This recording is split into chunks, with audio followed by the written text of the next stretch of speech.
This is a Lid Media presentation. What up, everybody? It is J Smooth, and today I am coming at you with the review for Power Book 3 Raising Kanan, the season finale. Yes, episode 8 is the season finale. And wow, that's all I can say. This was probably been some of the best TV in a long time. I'm not going to say that Raising Kanan was perfect, but for the most part, it was. I loved it from season 1 to season 5. It was my favorite spinoff of the Power episodes or the Power series. And what can I say, man? I guess because I have a soft spot for the 90s, the fashion, the cars, just the way things were happening back then. You know, just that era, man. The classic era where everything originates from for the most part. Or if I'm not gonna say everything, but you know what I mean. So I'm gonna go ahead and get started. So the season finale starts with Rock at home by herself in front of the fireplace mourning Marvin. And then after that they flash over to Juke reading the letter that Marvin left her, crying, mourning her father. Um, once again, Marvin was killed last week by Kanan, and it wasn't because of Marvin beating him down. It was because of the order from up top to take out Marvin and Rock. And yeah, that's how it started. It started on a somber note. But then we fast forward to Jarita and Kanan, and Jarita and Kanan are not back together, but Jarita is informing Kanan that she's pregnant and he's going to be a father and that she's not trying to get back with him, but if he wants to be in his son's life, he can, or choose not to. She's good either way. Um, as we know, Kanan did have Sean. We always wanted to know who Kanan's baby mother would be. For a second, we thought it was the girl that Snaps and Pops ended up killing a couple seasons ago, but or last season, but that ended up not being the case, obviously. Um, After that conversation, we forward to the two white guys who got caught with the pills and decided to turn state's evidence on Breeze. And they're smoking some I guess smoking out a bong and just hanging out. And then Breeze runs up and he said, "Hey man, how'd you know where we live?" And he said, "Man, y'all white folks live worse than I thought y'all would. Y'all live like niggas." That was hilarious. Like, even though these last couple of episodes have been very serious, there have been quite a few moments of levity. And yeah, with that, and but Breeze kills him. Of course he had to. He said he was going to handle them last episode, when Snaps and Pops fired him right before they got killed. And that was that. Nothing major with that. I thought one of those guys would end up being the lawyer character from OG Power, but that definitely was not the case. Rock meets with Pino Bernardi to ask for protection from Marchetti. Pino will only protect her if she ended up sleeping with him, because she told him that's why Marchetti hated her so much, that he wanted her and she did not want to mess with him like that.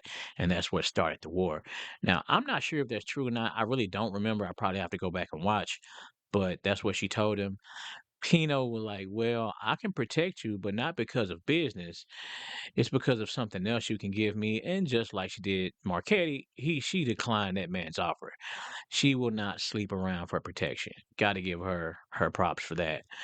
Um, she ain't weak like that. That's what weak bitches do. So she didn't do that shit. Juke met up with Flossie after reading the note that Marvin left her. She was trying to find out if she knew who killed Marvin. Um, she didn't say who killed Marvin, but she did say, "Did you know that Kanan came to meet me and he had a gun?" And Juke put two and two together and figured out that Kanan killed Marvin. Um, Breeze and Kanan talk about Snaps and Pops dying. And, Breeze says that Rock unfortunately isn't off the hook since the order came from Stefano Marchetti. And that, it seems like Kanan doesn't want to see his mom die. That's what we find out.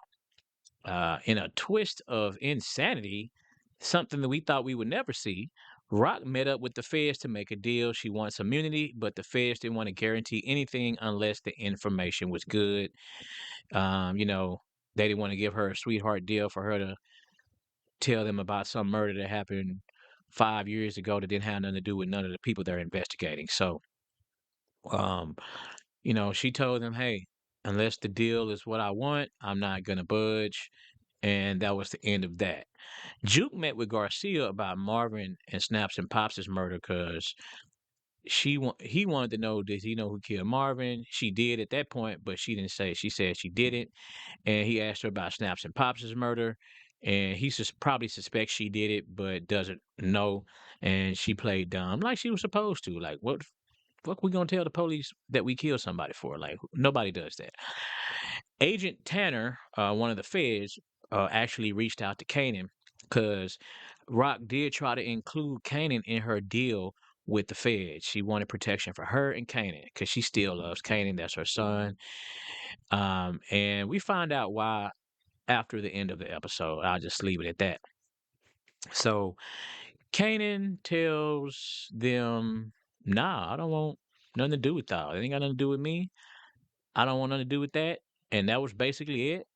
Um, and Kanan is told by Agent Tanner that Rock has a target on her back, which he does, which everybody knows. He's one of the people that was gonna kill her. Little did Agent Tanner know, Kanan almost killed her at the end of last season, but ended up killing Uncle Lou when this season started, when they went back to that, season finale from last year. Rock met with Flossie to get help meeting Marquetti. It doesn't go well. Flossie basically told her to screw off. Kanan asked Breeze if they can let Rock walk away. Breeze said word came from Marquetti and it can't be stopped. That was a separate conversation from the earlier meeting. Um, Rock's lawyer tells her the Fed agreed to her terms, but she came out of whatever BS she was on and she changed her mind and told the feds to kick Rock. So she's gonna, be a gangster to the end, basically. Now, we are introduced to a young Jamie and Tommy, or AKA Ghost and Tommy, who couldn't be more than 12 or 13. I mean, these guys are kids. They were trying to get on with Kanan. Kanan says, "Hey, man, y'all too young. Come back when they're not eating Happy Meals anymore." Another moment of levity from this show that was basically all gas, no brakes, and serious. But like I said, they weave the little small bits of comedy in there because this is not a comedy. This is definitely a drama. And they weave the small bits of comedy in there at little small inopportune times, which is perfect because you didn't want somebody laughing when somebody's about to get killed or whatever. So yeah, we didn't want that. Juke goes to the funeral home to see her father's body one more time after it was processed by the mortician and being told that the mortician did a very good job. I mean, Marvin wasn't shot in the head or anything, so it's really not much besides making sure he wasn't all blown up from, what happens when you die. So Marvin looked like he was sleeping. He did look like he was sleeping. Um, Kanan meets with Marquetti and asks for leniency for his mom. Kanan feels like he still seems to have some love for his mother. He doesn't want it on his conscience that he killed his whole family, basically, because he did kill his, half of his family, basically. We only know four people in his family: his uncles, his mother, and his cousin. And Breeze is not his brother, so and like not his real brother. They got different mothers, definitely different daddies. And Breeze just don't know who his father is since he didn't know that. What's his name? I can't remember his name right now. Was gay. So Marchetti considers letting her live in return for a favor, which we will find out about later. Juke, in the meantime, starts to stalk Kanan because after she found out that Kanan killed Marvin, I guess her idea was to kill Kanan. Of course, we know that didn't happen, but more to come on that. Kanan meets with Rock in public. He apologizes for Marvin. Rock tells Kanan she didn't take the deal, and if they want to it they can get it. Basically saying, if y'all want to come get me, I'm ready for all of y'all. Basically, she was like, "F it, it is what it is." Kanan tells her that he met with Marquetti, and Marquetti wants a favor to let her live. Rock blames herself for all of the stuff that has happened. Basically, just they had a heart to heart talk, a talk that should have happened maybe 2 seasons ago. Because if it would have happened, all of this stuff probably wouldn't have happened. Everybody still be alive. Everybody still be selling dope and getting money. And Rock blames herself. She blames herself for what happened, but she doesn't forgive him for everything. I mean, yeah, you killed my brothers. That's basically what she said, quote unquote.